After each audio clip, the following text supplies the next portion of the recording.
Assalamualaikum warahmatullahi wabarakatuh.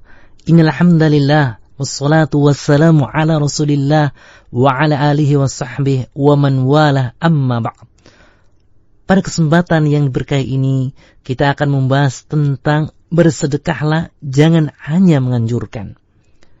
Pendengar yang dirahmati Allah Subhanahu wa taala, Umar bin Khattab radhiyallahu anhu pernah menolak gaji yang menjadi haknya untuk diserahkan kepada orang miskin. Lalu Nabi Muhammad SAW menyuruhnya mengambil gajinya, baru dia sedekahkan. Pesan ini mengandung sudah makna tentang cara bersedekah dan membayar zakat yang baik. Umar bin Khattab radhiyallahu anhu pernah memanggil seorang pegawainya untuk ditanya. Beliau mendengar pekerjanya menolak upah sebagai imbalan atas pekerjaannya. Pegawainya itu mengatakan bahwa ia memiliki banyak kuda dan hamba sahaya.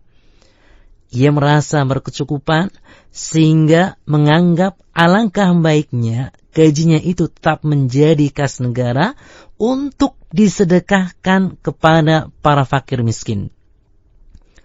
Umar bin Khattab radhiyallahu anhu menyuruh pegawainya agar tidak bersikap seperti itu. Dahulu aku juga berprinsip seperti dirimu. Ketika Rasulullah SAW menyerahkan suatu pemberian untukku, namun aku tolak sambil mengatakan, "Wahai Rasulullah, serahkan saja harta ini untuk orang miskin yang lebih butuh daripada diriku." Akan tetapi Rasulullah berkata lain. Beliau bersabda, "Ambillah wahai Umar, gunakan untukmu sendiri atau silakan kamu sedekahkan pada orang lain. Jika ada harta datang padamu tanpa kamu mintanya, maka ambillah. Namun jika ia tidak menghampirimu, maka jangan engkau penuhi hasratmu terhadapnya." Hadis riwayat Bukhari. Jika kita perhatikan, sungguh tersirat pelajaran berharga dalam nasihat Rasulullah SAW pada Umar bin Khattab radhiyallahu anhu. Di antaranya, pertama, Rasulullah mengajak Umar bin Khattab bersedekah dengan hartanya, bukan hanya dengan ucapannya. Memang sekilas terlihat sikap Umar radhiyallahu anhu yang menolak pemberian harta didasari alasan mulia. Umar ingin harta tersebut dimanfaatkan orang-orang miskin karena beliau sudah merasa cukup.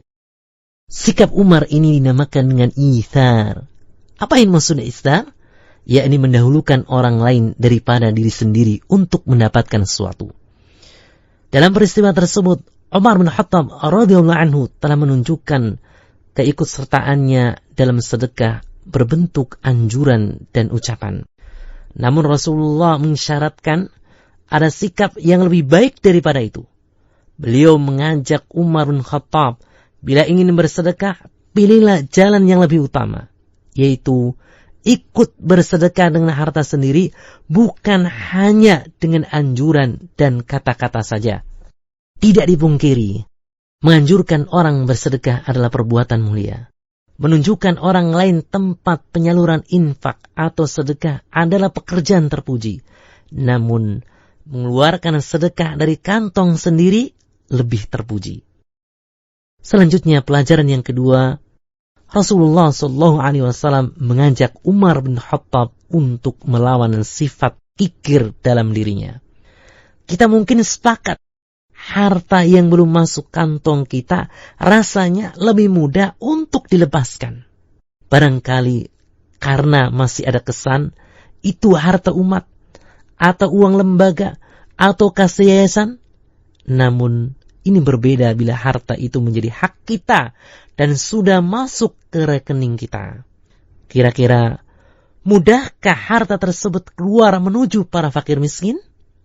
Kita telah dihiasi oleh Allah Subhanahu wa taala rasa cinta terhadap harta, baik berupa emas, perak, kendaraan berupa kuda tunggangan, pertanian maupun peternakan. Inilah bentuk cinta yang merupakan fitrah manusia terhadap dunia. dalam jiwa kita sudah tertanam sifat kikir, mau menang sendiri, mengutamakan diri sendiri. Akan tetapi, orang yang bisa mengekang sifat-sifat itu ialah orang yang beruntung. Salah satu contoh cara melawan tabiat kikir adalah seperti yang dinasihatkan oleh Rasulullah SAW kepada Umar bin Khattab radhiyallahu anhu, dengan mempersilahkan dahulu harta yang memang secara sah kita miliki dan masuk ke dalam pundi simpanan kita. Kemudian kita paksa ia keluar kembali untuk disedekahkan dengan cara mencongkelnya agar tidak melekat erat di dasar bejana nafsu akibat sifat kikir yang berkarat. Pendengar yang dirahmati Allah Subhanahu wa taala, ada sebuah permasalahan dalam fikih zakat yang berhubungan dengan hal ini. Bolehkah menggugurkan utang untuk kemudian diniatkan sebagai pembayaran zakat? Begini ilustrasinya.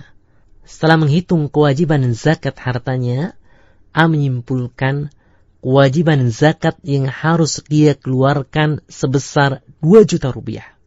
Kebetulan A pernah meminjamkan uang 2 juta kepada B.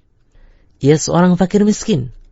Serta-merta A mengatakan kepada B, tidak usahlah kau melunasi hutangmu, karena pembayaran utangmu anggap saja zakatku untuk pelunasan utangmu.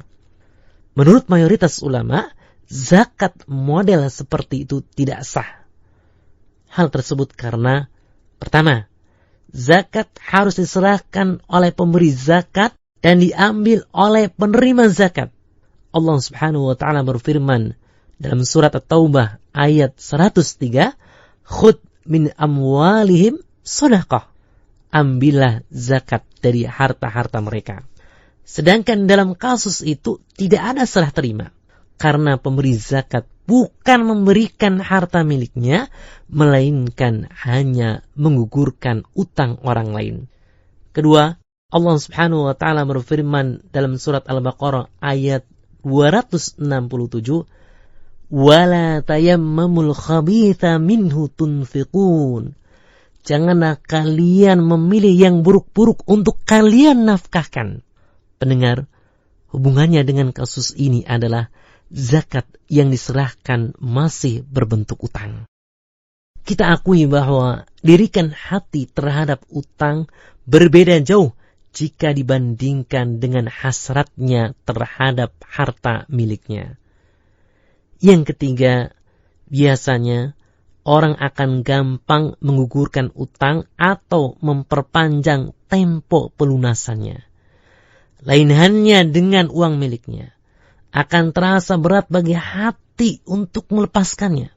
Oleh karena itu, utang itu terhitung harta yang buruk jika dibandingkan dengan harta tabungan. Selanjutnya, yang keempat, biasanya orang melakukan hal itu bila sudah putus asa karena yang berutang tidak mampu melunasi uangnya. Akhirnya, ia memutuskan menganggap pelunasan utang sebagai pembayaran zakat dari pemberi utang. Hakikatnya, ia hanya ingin menjaga hartanya yang diutangkan dan sulit dilunasi dan mencari jalan aman agar tidak mengeluarkan zakat. Demikianlah pendengar yang dirahmati Allah Subhanahu wa taala, pembahasan tentang tidak sekedar menganjurkan untuk berinfak. Semoga kita dimudahkan untuk berinfak dan bersedekah. Amin. Wallahu a'lam. Wassalamualaikum warahmatullahi wabarakatuh.